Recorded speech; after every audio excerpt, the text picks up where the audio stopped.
The Wisdom of Solomon. The Wisdom of Solomon is recognized as deuterocanonical scripture by the Roman Catholic, Greek Orthodox, and Russian Orthodox churches. Chapter 1. Love righteousness. All you who are judges of the earth, think of the Lord with a good mind. Seek him in singleness of heart, because he is found by those who don't put him to the test, and is manifested to those who trust him. For crooked thoughts separate from God. His power convicts when it is tested, and exposes the foolish. Because wisdom will not enter into a soul that devises evil, nor dwell in a body that is enslaved by sin. For a holy spirit of discipline will flee deceit, will depart from thoughts that are without understanding, and will be ashamed when unrighteousness has come in. For wisdom is a spirit who loves man, and she will not hold a blasphemer guiltless for his lips, because God is witness of his inmost self, and is a true overseer of his heart, and a hearer of his tongue. Because the Spirit of the Lord has filled the world, and that which holds all things together knows what is said. Therefore no one who utters unrighteous things will be unseen, neither will justice when it convicts pass him by. For in his counsels the ungodly will be searched out, and the sound of his words will come to the Lord to bring his lawless deeds to conviction, because a jealous ear listens to all things, and the noise of murmurings is not hidden. Beware then of unprofitable murmuring, and keep your tongue from slander, because no secret utterance will go on its way void, and a lying mouth destroys a soul. Don't court death in the era of your life. Don't draw destruction upon yourselves by the works of your hands, because God didn't make death, neither does he delight when the living perish. For he created all things that they might have being. The generative powers of the world are wholesome, and there is no poison of destruction in them, nor has Hades royal dominion upon earth. For righteousness is immortal, but ungodly men by their hands and their words summon death. Deeming him a friend, they have pined away. They made a covenant with him, because they are worthy to belong with him. Chapter 2. For they said within themselves, with unsound reasoning, our life is short and sorrowful. There is no healing when a man comes to his end, and no one was ever known who was released from Hades. Because we were born by mere chance, and hereafter we will be as though we had never been, because the breath in our nostrils is smoke, and reason is a spark kindled by the beating of our heart, which being extinguished, the body will be turned into ashes, and the spirit will be dispersed as thin air. Our name will be forgotten in time. No one will remember our works. Our life will pass away as the traces of a cloud, and will be scattered as is a mist, when it is chased by the rays of the sun, and overcome by its heat. For our allotted time is the passing of a shadow, and our end doesn't retreat, because it is securely sealed, and no one turns it back. Come therefore, and let's enjoy the good things that exist. Let's use the creation earnestly as in our youth. Let's fill ourselves with costly wine and perfumes, and let no spring flower pass us by. Let's crown ourselves with rosebuds before they wither. Let none of us go without his share in our proud revelry. Let's leave tokens of mirth everywhere, because this is our portion, and this is our lot. Let's oppress the righteous poor. Let's not spare the widow, nor regard the gray hair of the old man, but let our strength be a law of righteousness, for that which is weak is proven useless. But let's lie in wait for the righteous man, because he annoys us, is contrary to our works, reproaches us with sins against the law, and charges us with sins against our training. He professes to have knowledge of God, and calls himself a child of the Lord. He became to us a reproof of our thoughts. He is grievous to us even to look at, because his life is unlike other men's, and his paths are strange. We were regarded by him as something worthless, and he abstains from our ways as from uncleanness. He calls the latter end of the righteous happy. He boasts that God is his father. Let's see if his words are true. Let's test what will happen at the end of his life. For if the righteous man is God's son, he will uphold him, and he will deliver him out of the hand of his adversaries. Let's test him with insult and torture, that we may find out how gentle he is, and test his patience. Let's condemn him to a shameful death, for he will be protected, according to his words. Thus they reasoned, and they were led astray, for their wickedness blinded them, and they didn't know the mysteries of God, neither did they hope for wages of holiness, nor did they discern that there is a prize for blameless souls, because God created man for incorruption, and made him an image of his own everlastingness. But death entered into the world by the envy of the devil, and those who belong to him experience it. Chapter 3. But the souls of the righteous are in the hand of God, and no torment will touch them. In the eyes of the foolish they seem to have died. Their departure was considered a disaster, and their travel away from us ruin. But they are in peace. For even if in the sight of men they are punished, their hope is full of immortality. Having borne a little chastening, they will receive great good, because God tested them and found them worthy of himself. He tested them like gold in the furnace, and he accepted them as a whole burnt offering. In the time of their visitation they will shine. They will run back and forth like sparks among stubble. They will judge nations and have dominion over peoples. The Lord will reign over them forever. Those who trust him will understand truth. The faithful will live with him in love, because grace and mercy are with his chosen ones. But the ungodly will be punished even as their reasoning deserves, those who neglected righteousness and revolted from the Lord, for he who despises wisdom and discipline is miserable. Their hope is void, and their toils are unprofitable. Their works are useless. Their wives are foolish, and their children are wicked. Their descendants are cursed, for the barren woman who is undefiled is happy. She who has not conceived in transgression, she will have fruit when God examines souls. So is the eunuch which has done no lawless deed with his hands, nor imagined wicked things against the Lord. For a precious gift will be given to him for his faithfulness, and a delightful inheritance in the Lord's sanctuary. For good labors have fruit of great renown. The root of understanding can't fail, but children of adulterers will not come to maturity. The seed of an unlawful union will vanish away. For if they live long, they will not be esteemed, and in the end, their old age will be without honor. If they die young, they will have no hope, nor consolation in the day of judgment. For the end of an unrighteous generation is always grievous. Chapter 4. It is better to be childless with virtue, for immortality is in the memory of virtue, because it is recognized both before God and before men. When it is present, people imitate it. They long after it when it has departed. Throughout all time it marches, crowned in triumph, victorious in the competition for the prizes that are undefiled.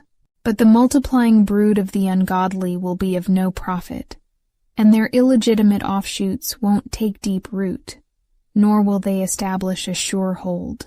For even if they grow branches and flourish for a season, standing unsure, they will be shaken by the wind. They will be uprooted by the violence of winds. Their branches will be broken off before they come to maturity.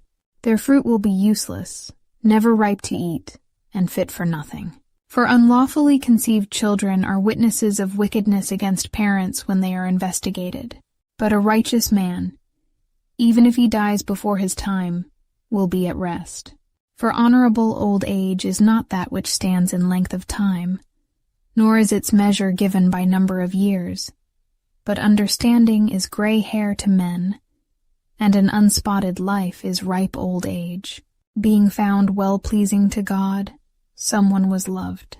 While living among sinners he was transported.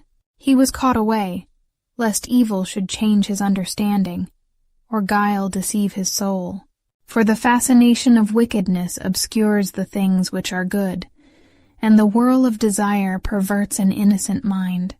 Being made perfect quickly, he filled a long time, for his soul was pleasing to the Lord. Therefore he hurried out of the midst of wickedness. But the people saw and didn't understand, not considering this, that grace and mercy are with his chosen, and that he visits his holy ones. But a righteous man who is dead will condemn the ungodly who are living, and youth who is quickly perfected will condemn the many years of an unrighteous man's old age. For the ungodly will see a wise man's end, and won't understand what the Lord planned for him, and why he safely kept him. They will see, and they will despise, but the Lord will laugh them to scorn. After this, they will become a dishonored carcass, and a reproach among the dead forever, because he will dash them speechless to the ground, and will shake them from the foundations. They will lie utterly waste. They will be in anguish, and their memory will perish. They will come with cowardly fear when their sins are counted. Their lawless deeds will convict them of their face. Chapter 5. Then the righteous man will stand in great boldness before the face of those who afflicted him, and those who make his labors of no account.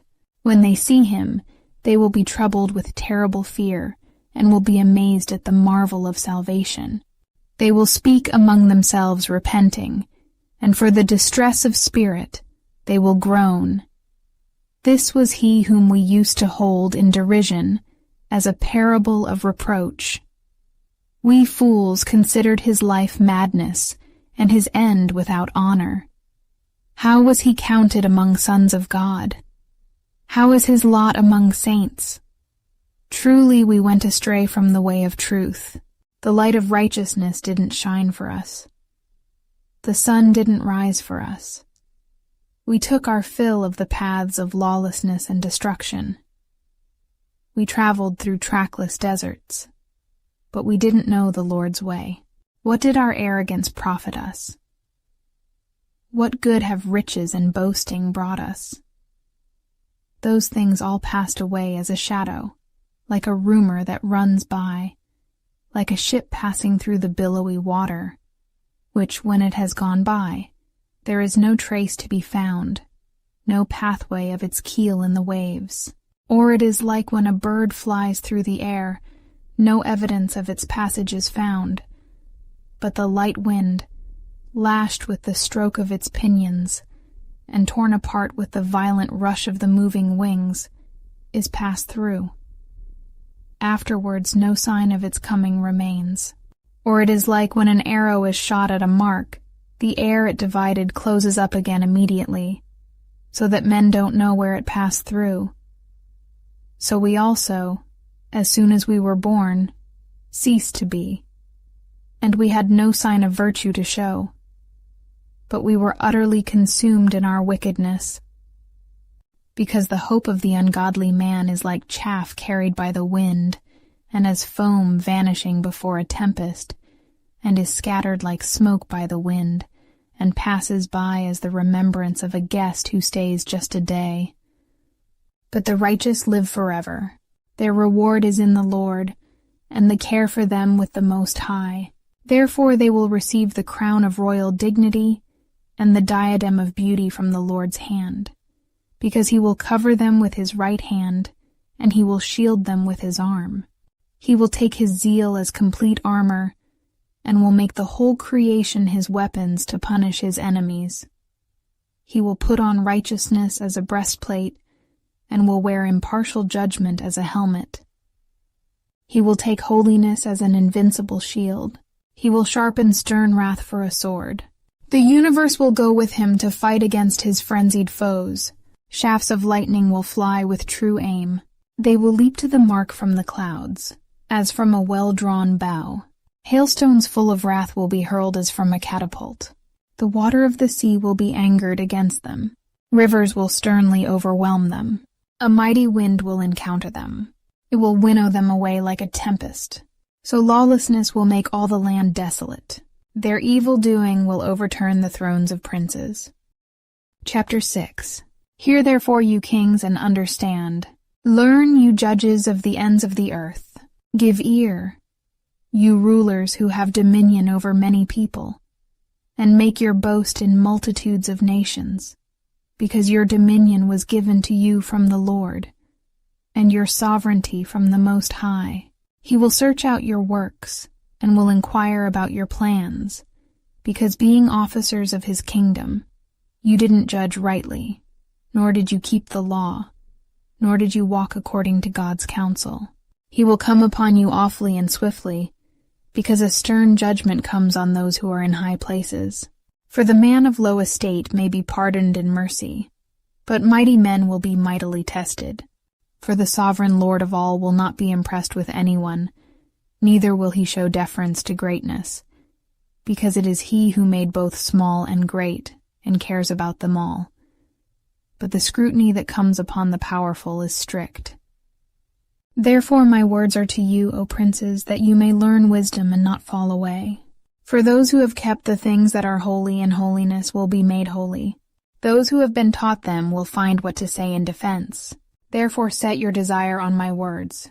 Long for them, and you princes will be instructed. Wisdom is radiant and doesn't fade away, and is easily seen by those who love her, and found by those who seek her. She anticipates those who desire her, making herself known. He who rises up early to seek her won't have difficulty, for he will find her sitting at his gates. For to think upon her is perfection of understanding, and he who watches for her will quickly be free from care, because she herself goes around, seeking those who are worthy of her, and in their paths she appears to them graciously, and in every purpose she meets them.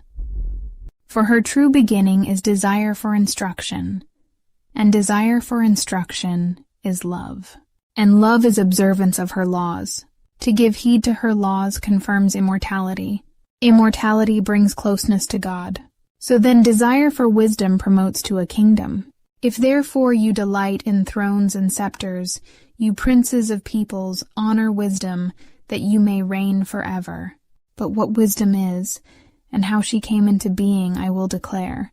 I won't hide mysteries from you, but I will explore from her first beginning, bring the knowledge of her into clear light, and I will not pass by the truth. Indeed, I won't travel with consuming envy, because envy will have no fellowship with wisdom. But a multitude of wise men is salvation to the world, and an understanding king is stability for his people. Therefore be instructed by my words, and you will profit. Chapter 7. I myself am also mortal, like everyone else, and am a descendant of one formed first and born of the earth. I molded into flesh in the time of 10 months in my mother's womb, being compacted in blood from the seed of man and pleasure of marriage. I also, when I was born, drew in the common air, and fell upon the kindred earth, uttering, like all, for my first voice, the same cry. I was nursed with care in swaddling clothes, for no king had a different beginning, but all men have one entrance into life, and a common departure. For this cause I prayed, and understanding was given to me. I asked, and a spirit of wisdom came to me. I preferred her before scepters and thrones. I considered riches nothing in comparison to her. Neither did I liken to her any priceless gem, because all gold in her presence is a little sand, and silver will be considered as clay before her. I loved her more than health and beauty, and I chose to have her rather than light because her bright shining is never laid to sleep. All good things came to me with her, and innumerable riches are in her hands. And I rejoiced over them all, because wisdom leads them, although I didn't know that she was their mother. As I learned without guile, I impart without grudging. I don't hide her riches, for she is a treasure for men that doesn't fail, and those who use it obtain friendship with God, commended by the gifts which they present through discipline. But may God grant that I may speak his judgment, and to conceive thoughts worthy of what has been given me. because he is one who guides even wisdom, and who corrects the wise. For both we and our words are in his hand, with all understanding and skill in various crafts. For he himself gave me an unerring knowledge of the things that are, to know the structure of the universe and the operation of the elements, the beginning, end, and middle of times, the alternations of the solstices and the changes of seasons, the circuits of years and the positions of stars, the natures of living creatures and the raging of wild beasts, the violence of winds and the thoughts of men, the diversities of plants and the virtues of roots. All things that are either secret or manifest I learned, for wisdom, that is the architect of all things, taught me.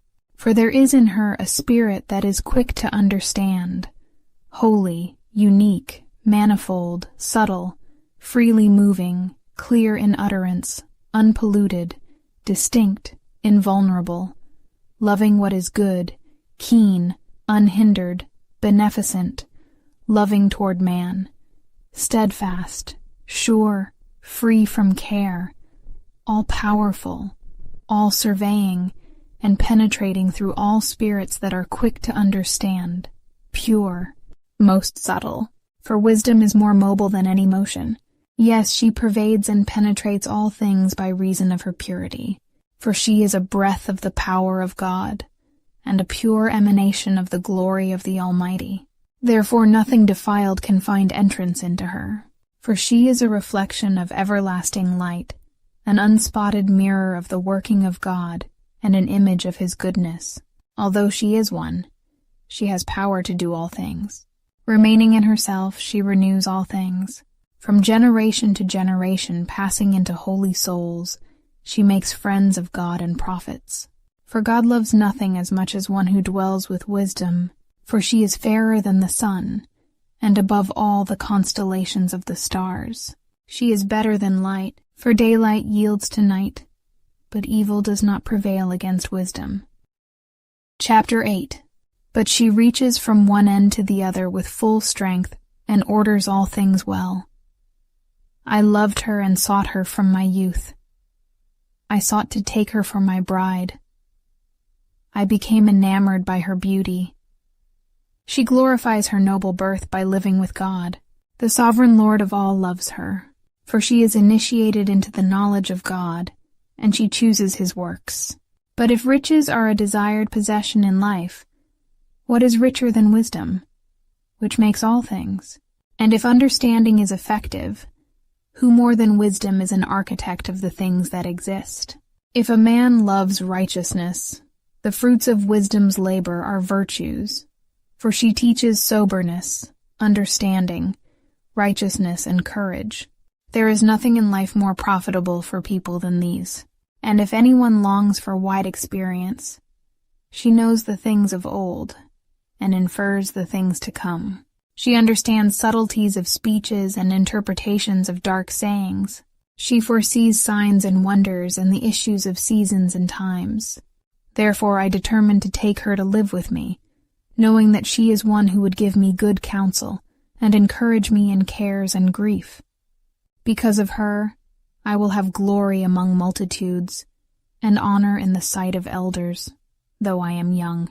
I will be found keen when I give judgment. I will be admired in the presence of rulers. When I am silent, they will wait for me. When I open my lips, they will heed what I say. If I continue speaking, they will put their hands on their mouths. Because of her, I will have immortality, and leave behind an eternal memory to those who come after me. I will govern peoples. Nations will be subjected to me. Dreaded monarchs will fear me when they hear of me. Among the people I will show myself to be good and courageous in war. When I come into my house, I will find rest with her. For conversation with her has no bitterness, and living with her has no pain, but gladness and joy. When I considered these things in myself, and thought in my heart how immortality is in kinship to wisdom, and in her friendship is good delight, and in the labors of her hands is wealth that doesn't fail, and understanding is in her companionship, and great renown in having fellowship with her words, I went about seeking how to take her to myself. Now I was a clever child and received a good soul. Or rather, being good, I came into an undefiled body. But perceiving that I could not otherwise possess wisdom unless God gave her to me, yes, and to know and understand by whom the grace is given, I pleaded with the Lord and implored him, and with my whole heart I said, Chapter 9. O God of my ancestors and Lord of mercy, who made all things by your word, and by your wisdom you formed man, that he should have dominion over the creatures that were made by you, and rule the world in holiness and righteousness, and execute judgment in uprightness of soul. Give me wisdom, her who sits by you on your thrones. Don't reject me from among your children, because I am your servant, and the son of your handmaid, a weak and short-lived man with little power to understand judgment and laws. For even if a man is perfect among the sons of men, if the wisdom that comes from you is not with him, he will count for nothing. You chose me to be king of your people, and a judge for your sons and daughters. You gave a command to build a sanctuary on your holy mountain, and an altar in the city where you live, and a copy of the holy tent which you prepared from the beginning. Wisdom is with you, knows your works, and was present when you were making the world.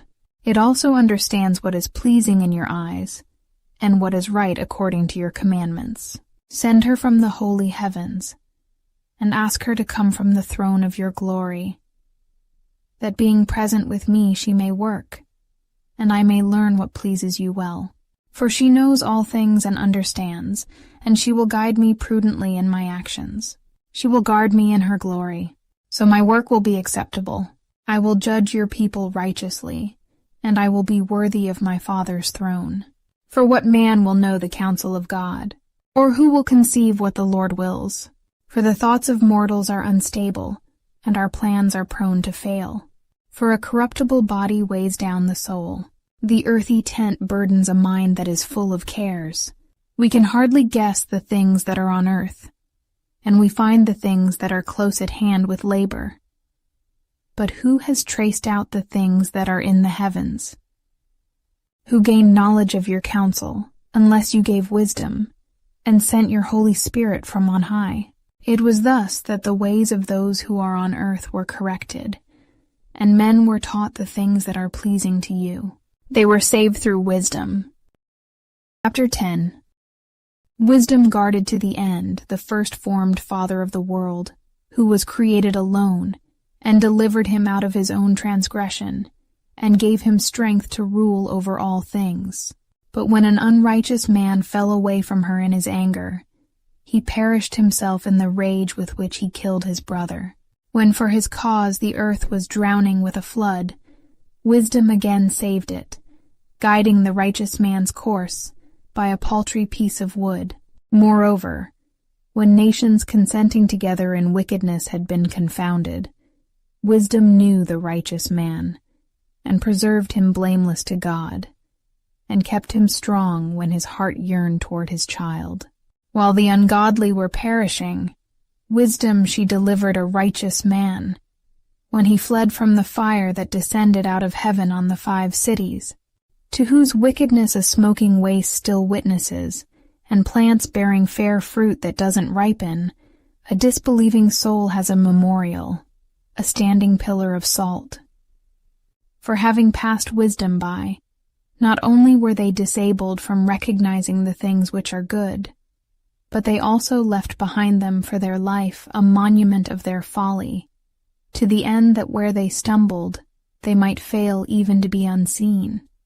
But wisdom delivered those who waited on her out of troubles. When a righteous man was a fugitive from a brother's wrath, wisdom guided him in straight paths. She showed him God's kingdom, and gave him knowledge of holy things. She prospered him in his toils, and multiplied the fruits of his labor. When in their covetousness men dealt harshly with him, she stood by him and made him rich.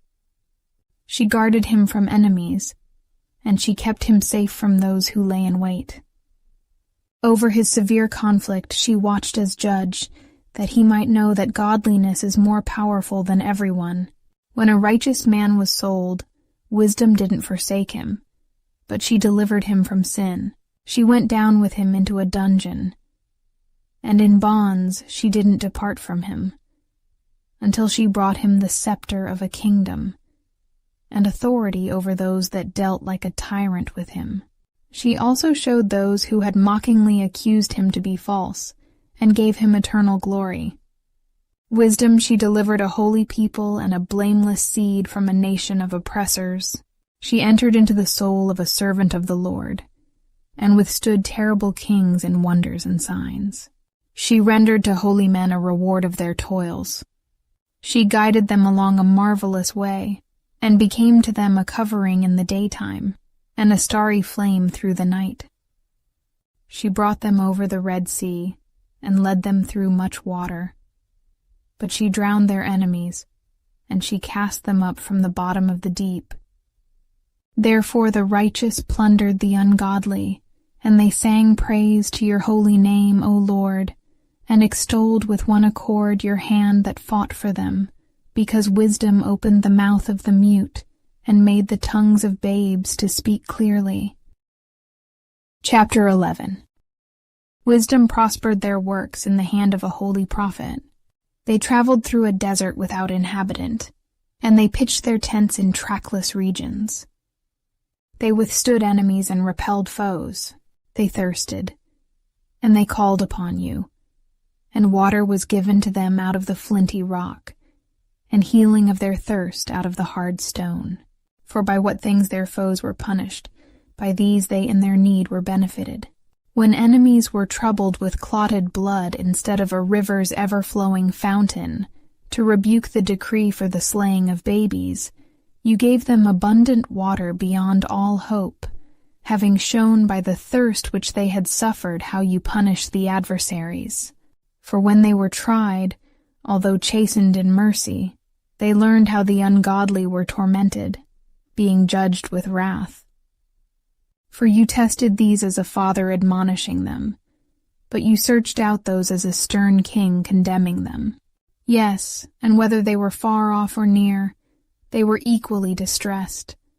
For a double grief seized them, and a groaning at the memory of things past. For when they heard that through their own punishments the others benefited, they recognized the Lord. For him who long before was thrown out and exposed, they stopped mocking. In the end of what happened, they marveled, having thirsted in another manner than the righteous. But in return for the senseless imaginings of their unrighteousness, wherein they were led astray to worship irrational reptiles and wretched vermin, you sent upon them a multitude of irrational creatures to punish them, that they might learn that by what things a man sins, by these he is punished. For your all-powerful hand that created the world out of formless matter didn't lack means to send upon them a multitude of bears, fierce lions, or newly created and unknown wild beasts, full of rage, either breathing out a blast of fiery breath, or belching out smoke, or flashing dreadful sparks from their eyes, which had power not only to consume them by their violence, but to destroy them even by the terror of their sight. Yes, and without these, they might have fallen by a single breath, being pursued by justice, and scattered abroad by the breath of your power. But you arranged all things by measure, number, and weight. For to be greatly strong is yours at all times. Who could withstand the might of your arm? Because the whole world before you is as a grain in a balance, and as a drop of dew that comes down upon the earth in the morning. But you have mercy on all men, because you have power to do all things, and you overlook the sins of men to the end that they may repent. For you love all things that are, and abhor none of the things which you made, for you never would have formed anything if you hated it. How would anything have endured unless you had willed it? Or that which was not called by you, how would it have been preserved? But you spare all things, because they are yours, O sovereign Lord, you who love the living. Chapter 12. For your incorruptible spirit is in all things. Therefore you convict little by little those who fall from the right way, and putting them in remembrance by the things wherein they sin, you admonish them, that escaping from their wickedness they may believe in you, O Lord. For truly the old inhabitants of your holy land, hating them because they practice detestable works of enchantments and unholy rites, merciless slaughters of children, and sacrificial banquets of men's flesh and of blood, allies in an impious fellowship, and murderers of their own helpless babes. It was your counsel to destroy by the hands of our fathers, that the land which in your sight is most precious of all might receive a worthy colony of God's servants. Nevertheless, you even spared these as men, and you sent hornets plus as forerunners of your army, to cause them to perish little by little. Not that you were unable to subdue the ungodly under the hand of the righteous in battle, or by terrible beasts, or by a stern word to make away with them at once. But judging them little by little, you gave them a chance to repent, not being ignorant that their nature by birth was evil, their wickedness inborn, and that their manner of thought would never be changed. For they were a cursed seed from the beginning. It wasn't through fear of any that you left them unpunished for their sins. For who will say, "What have you done?" Or, who will withstand your judgment? Who will accuse you for the perishing of nations which you caused? Or who will come and stand before you as an avenger for unrighteous men? For there isn't any God beside you that cares for all, that you might show that you didn't judge unrighteously. No king or prince will be able to confront you about those whom you have punished. But being righteous, you rule all things righteously, deeming it a thing alien from your power to condemn one who doesn't deserve to be punished. For your strength is the source of righteousness, and your sovereignty over all makes you to forbear all. For when men don't believe that you are perfect in power, you show your strength, and in dealing with those who think this, you confuse their boldness. But you, being sovereign in strength, judge in gentleness, and with great forbearance you govern us. For the power is yours whenever you desire it. But you taught your people by such works as these, how the righteous must be kind. You made your sons to have good hope, because you give repentance when men have sinned. For if on those who were enemies of your servants, and deserving of death, you took vengeance with so great deliberation and indulgence, giving them times and opportunities when they might escape from their wickedness, with how great care you judged your sons, to whose fathers you gave oaths and covenants of good promises. Therefore, while you chasten us, you scourge our enemies 10,000 times more, to the intent that we may ponder your goodness when we judge, and when we are judged may look for mercy. Therefore also the unrighteous that lived in a life of folly, you tormented through their own abominations. For truly they went astray very far in the ways of error, taking as gods those animals which even among their enemies were held in dishonor, deceived like foolish babes. Therefore, as to unreasoning children, you sent your judgment to mock them. But those who would not be admonished by mild correction will experience the deserved judgment of God. For through the sufferings they were indignant of, being punished by these creatures which they supposed to be gods, they saw and recognized as the true God, him whom they previously refused to know. Therefore also the result of extreme condemnation came upon them. Chapter 13. For truly all men who had no perception of God were foolish by nature, and didn't gain power to know him who exists from the good things that are seen. They didn't recognize the architect from his works, but they thought that either fire, or wind, or swift air, or circling stars, or raging water, or luminaries of heaven, were gods that rule the world, if it was through delight in their beauty that they took them to be gods, let them know how much better their sovereign Lord is than these, for the first author of beauty created them. But if it was through astonishment at their power and influence, then let them understand from them how much more powerful he who formed them is. For from the greatness of the beauty of created things, mankind forms the corresponding perception of their Maker. But yet for these men there is but small blame, for they too, perhaps, go astray, while they are seeking God and desiring to find him. For they diligently search while living among his works, and they trust their sight that the things that they look at are beautiful. But again, even they are not to be excused.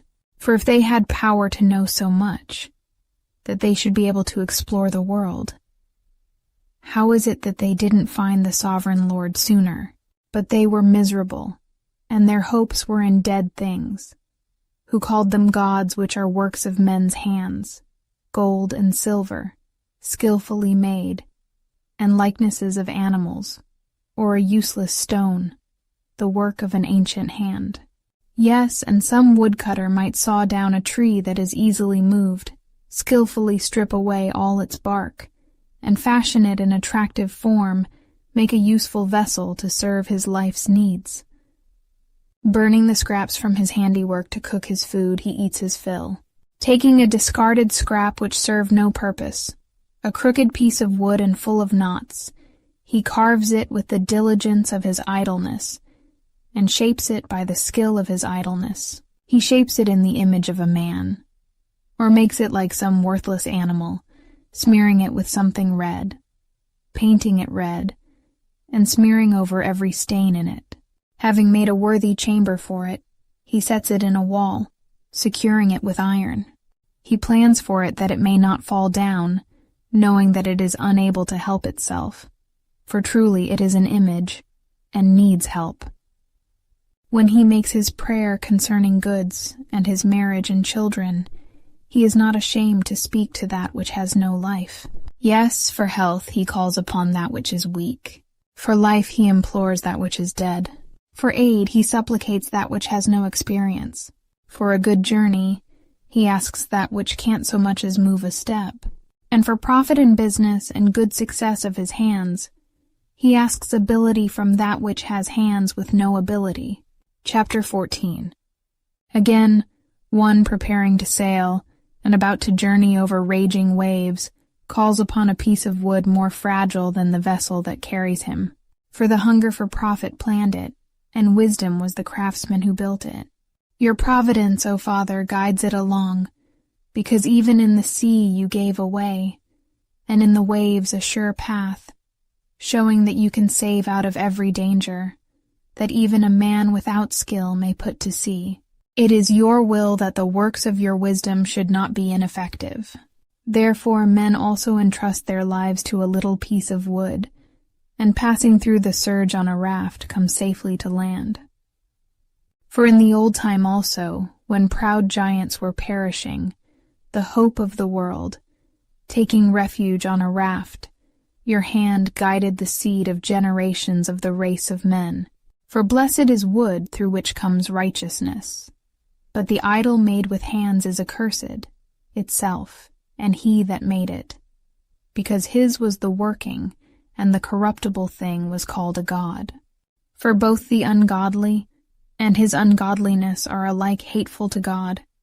For truly, the deed will be punished together with him who committed it. Therefore also, there will be a visitation among the idols of the nation, because, though formed of things which God created, they were made an abomination, stumbling blocks to the souls of men, and a snare to the feet of the foolish. For the devising of idols was the beginning of fornication, and the invention of them the corruption of life. For they didn't exist from the beginning, and they won't exist forever. For by the boastfulness of men they entered into the world, and therefore a speedy end was planned for them. For a father worn with untimely grief, making an image of the child quickly taken away, now honored him as a god which was then a dead human being, and delivered to those that were under him mysteries and solemn rites. Afterward the ungodly custom, in process of time grown strong, was kept as a law, and the engraved images received worship by the commandments of princes. And when men could not honor them in presence because they lived far off, imagining the likeness from afar, they made a visible image of the king whom they honored, that by their zeal they might flatter the absent as if present. But worship was raised to a yet higher pitch, even by those who didn't know him, urged forward by the ambition of the architect. For he, wishing perhaps to please his ruler, used his art to force the likeness toward a greater beauty. So the multitude, allured by reason of the grace of his handiwork, now consider an object of devotion him that a little before was honored as a man. And this became an ambush, because men, in bondage either to calamity or to tyranny, invested stones and stocks with the name that shouldn't be shared. Afterward it was not enough for them to go astray concerning the knowledge of God, but also, while they live in a great war of ignorance, they call a multitude of evils peace. For either slaughtering children in solemn rites, or celebrating secret mysteries, or holding frenzied revels of strange customs, no longer do they guard either life or purity of marriage, but one brings upon another either death by treachery or anguish by adultery. And all things confusedly are filled with blood and murder, theft and deceit, corruption, faithlessness, tumult, perjury, confusion about what is good, forgetfulness of favors, ingratitude for benefits, defiling of souls, confusion of sex, disorder in marriage, adultery and wantonness. For the worship of idols that may not be named is a beginning and cause and end of every evil. For their worshippers either make merry to madness, or prophesy lies, or live unrighteously, or lightly commit perjury. For putting their trust in lifeless idols, when they have sworn a wicked oath, they expect not to suffer harm, but on both counts, the just doom will pursue them, because they had evil thoughts of God by giving heed to idols, and swore unrighteously in deceit through contempt for holiness. For it is not the power of things by which men swear, but it is the just penalty for those who sin that always visits the transgression of the unrighteous. Chapter 15. But you, our God, are gracious and true, patient, and in mercy ordering all things. For even if we sin, we are yours, knowing your dominion. But we will not sin, knowing that we have been accounted yours. For to be acquainted with you is perfect righteousness, and to know your dominion is the root of immortality. For we weren't led astray by any evil plan of men's, nor yet by painters' fruitless labor, a form stained with varied colors, the sight of which leads fools into lust. Their desire is for the breathless form of a dead image.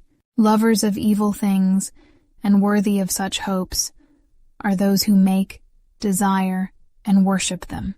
For a potter, kneading soft earth, laboriously molds each article for our service.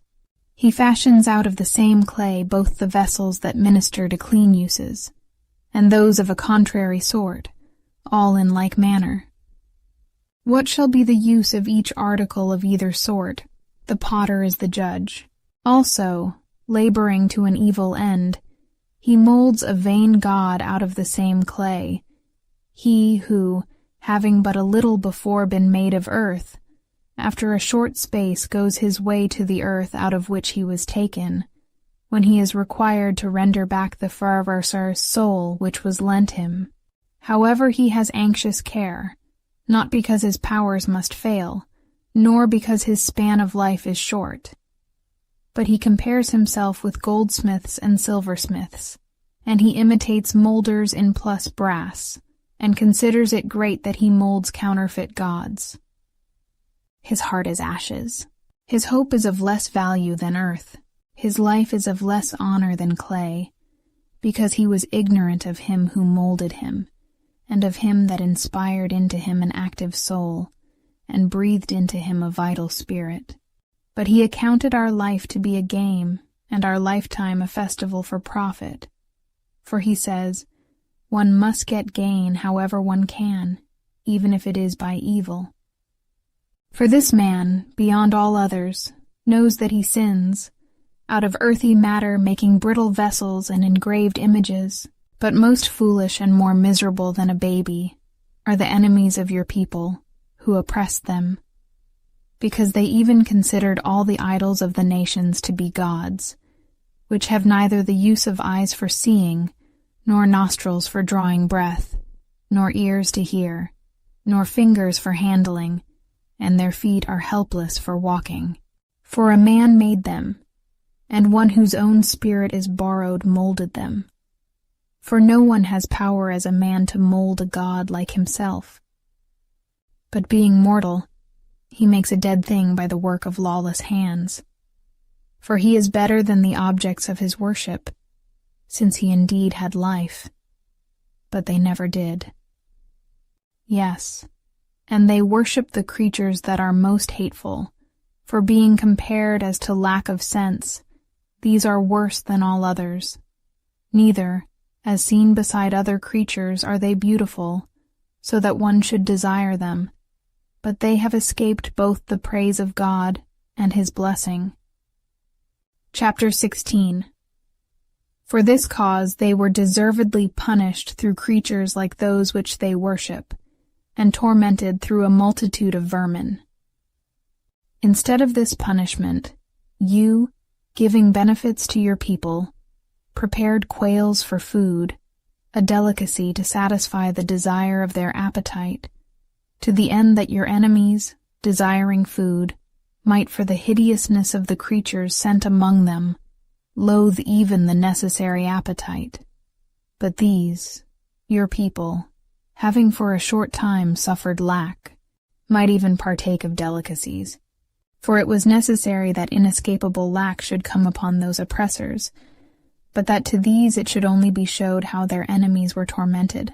For even when terrible raging of wild beasts came upon your people, and they were perishing by the bites of crooked serpents, your wrath didn't continue to the uttermost. But for admonition were they troubled for a short time, having a token of salvation to put them in remembrance of the commandment of your law. For he who turned toward it was not saved because of that which was seen, but because of you, the Savior of all. Yes, and in this you persuaded our enemies that you are he who delivers out of every evil. For the bites of locusts and flies truly killed them. No healing for their life was found, because they were worthy to be punished by such things. But your children weren't overcome by the very fangs of venomous dragons, for your mercy passed by where they were and healed them. For they were bitten to put them in remembrance of your oracles, and were quickly saved, lest falling into deep forgetfulness, they should become unable to respond to your kindness. For truly it was neither herb nor poultice that cured them, but your word, O Lord, which heals all people. For you have authority over life and death, and you lead down to the gates of Hades, and lead up again. But though a man kills by his wickedness, he can't retrieve the spirit that has departed or release the imprisoned soul. But it is not possible to escape your hand. For ungodly men, refusing to know you, were scourged in the strength of your arm, pursued with strange rains and hails and relentless storms, and utterly consumed with fire. For what was most marvelous, in the water which quenches all things, the fire burned hotter, for the world fights for the righteous.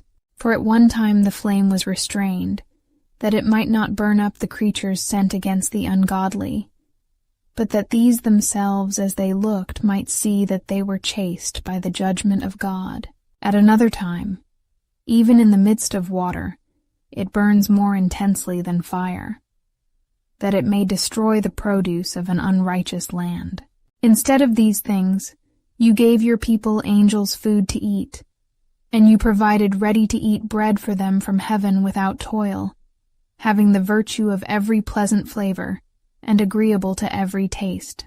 For your nature showed your sweetness toward your children, while that bread, serving the desire of the eater, changed itself according to every man's choice. But snow and ice endured fire, and didn't melt, that people might know that fire was destroying the fruits of the enemies, burning in the hail and flashing in the rains, and that this fire again, in order that righteous people may be nourished, has even forgotten its own power. For the creation, ministering to you, its maker, strains its force against the unrighteous for punishment and in kindness, slackens it on behalf of those who trust in you. Therefore at that time also, converting itself into all forms, it ministered to your all-nourishing bounty, according to the desire of those who had need, that your children, whom you loved, O Lord, might learn that it is not the growth of crops that nourishes a man, but that your word preserves those who trust you. For that which was not destroyed by fire melted away when it was simply warmed by a faint sunbeam, that it might be known that we must rise before the sun to give you thanks, and must pray to you at the dawning of the light. For the hope of the unthankful will melt as the winter's hoarfrost, and will flow away as water that has no use. Chapter 17. For your judgments are great and hard to interpret. Therefore undisciplined souls went astray. For when lawless men had supposed that they held a holy nation in their power, they, prisoners of darkness, and bound in the fetters of a long night, kept close beneath their roofs, lay exiled from the eternal providence. For while they thought that they were unseen in their secret sins, they were divided from one another by a dark curtain of forgetfulness, stricken with terrible awe, and very troubled by apparitions. For neither did the dark recesses that held them guard them from fears, but terrifying sounds rang around them, and dismal phantoms appeared with unsmiling faces. And no power of fire prevailed to give light, neither were the brightest flames of the stars strong enough to illuminate that gloomy night. But only the glimmering of a self-kindled fire appeared to them, full of fear. In terror, they considered the things which they saw to be worse than that sight, on which they could not gaze. The mockeries of their magic arts were powerless now, and a shameful rebuke of their boasted understanding. For those who promised to drive away terrors and disorders from a sick soul, these were sick with a ludicrous fearfulness. For even if no troubling thing frighted them, yet, scared with the creeping of vermin and hissing of serpents, they perished trembling in fear, refusing even to look at the air, which could not be escaped on any side. For wickedness, condemned by a witness within, is a coward thing, and being pressed hard by conscience, always has added forecasts of the worst. For fear is nothing else but a surrender of the help which reason offers, and from within, the expectation of being less prefers ignorance of the cause that brings the torment. But they, all through the night, which was powerless indeed, and which came upon them out of the recesses of powerless Hades, sleeping the same sleep, now were haunted by monstrous apparitions, and now were paralyzed by their souls surrendering. For sudden and unexpected fear came upon them. So then whoever it might be, sinking down in his place, was kept captive, shut up in that prison which was not barred with iron. For whether he was a farmer, or a shepherd, or a laborer whose toils were in the wilderness, he was overtaken, and endured that inescapable sentence. For they were all bound with one chain of darkness. Whether there was a whistling wind, or a melodious sound of birds among the spreading branches, or a measured fall of water running violently, or a harsh crashing of rocks hurled down, or the swift course of animals bounding along unseen, or the voice of wild beasts harshly roaring, or an echo rebounding from the hollows of the mountains. All these things paralyzed them with terror, for the whole world was illuminated with clear light, and was occupied with unhindered works, while over them alone was spread a heavy night, an image of the darkness that should afterward receive them. But to themselves they were heavier than darkness. Chapter 18. But for your holy ones there was great light. Their enemies, hearing their voice but not seeing their form, counted it a happy thing that they too had suffered. Yet for that they do not hurt them. Though wronged by them before, they are thankful. And because they had been at variance with them, they begged for pardon.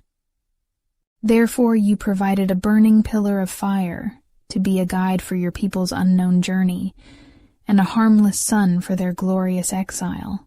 For the Egyptians well deserved to be deprived of light and imprisoned by darkness. They who had imprisoned your children, through whom the incorruptible light of the law was to be given to the race of men, after they had taken counsel to kill the babes of the holy ones, and when a single child had been abandoned and saved to convict them of their sin, you took away from them their multitude of children, and destroyed all their army together in a mighty flood. Our fathers were made aware of that night beforehand, that having sure knowledge, they might be cheered by the oaths which they had trusted. Salvation of the righteous and destruction of the enemies was expected by your people. For as you took vengeance on the adversaries, by the same means, calling us to yourself, you glorified us. For holy children of good men offered sacrifice in secret, and with one consent they agreed to the covenant of the divine law, that they would partake alike in the same good things and the same perils, the fathers already leading the sacred songs of praise.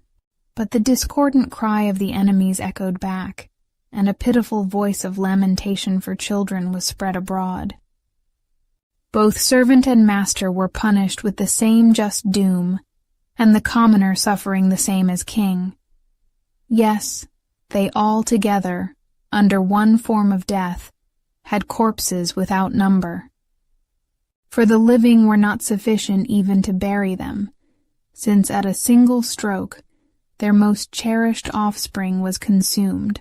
For while they were disbelieving all things by reason of the enchantments, upon the destruction of the firstborn, they confessed the people to be God's children.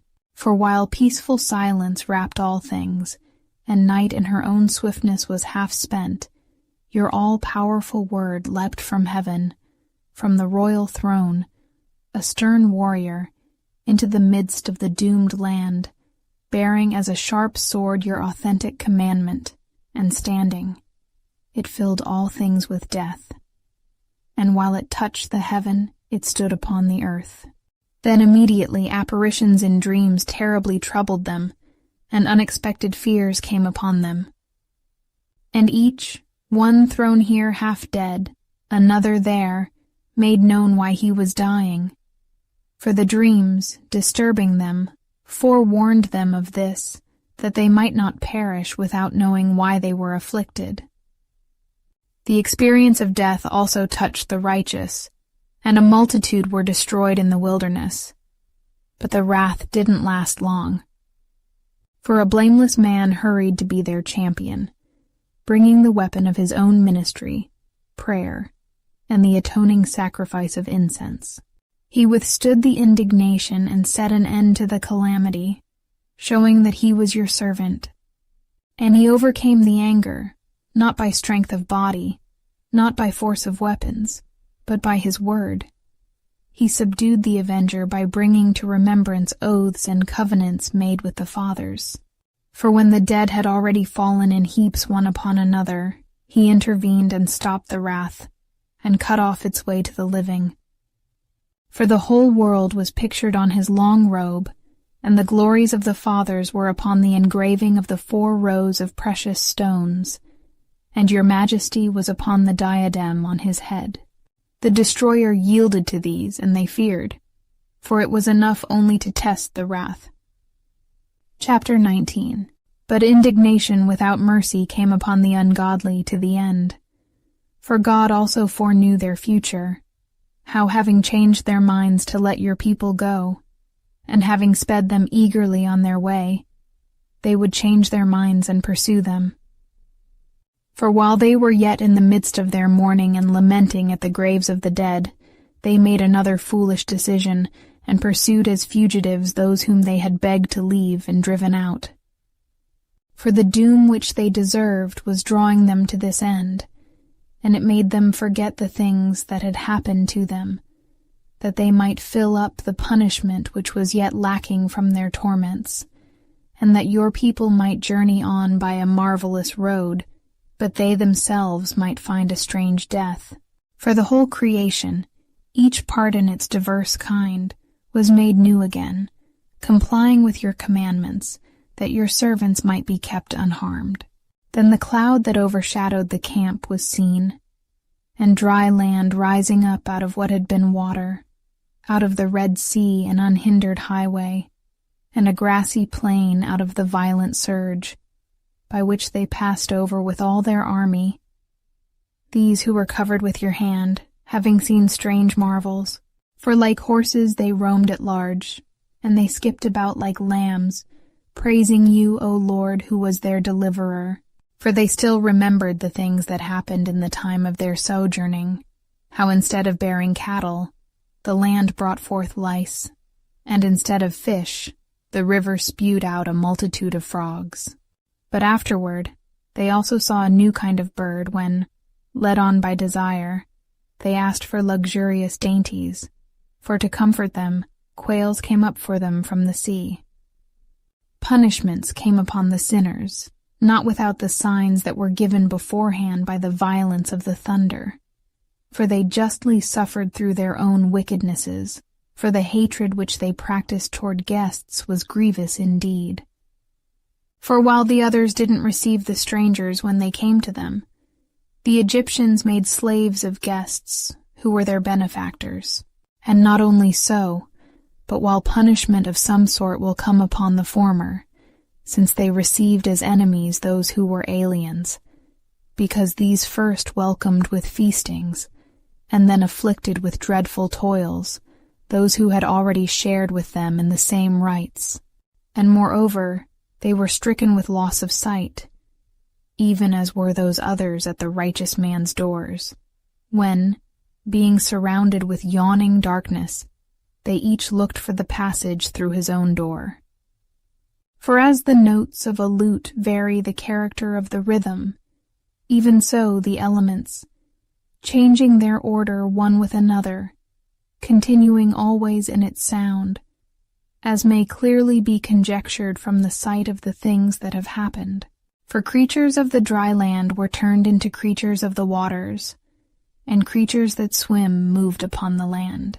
Fire kept the mastery of its own power in water, and water forgot its quenching nature. On the contrary, flames didn't consume flesh of perishable creatures that walked among them, neither did they melt the crystalline grains of ambrosial food that were melted easily. For in all things, O Lord, you magnified your people, and you glorified them, and didn't lightly regard them, standing by their side in every time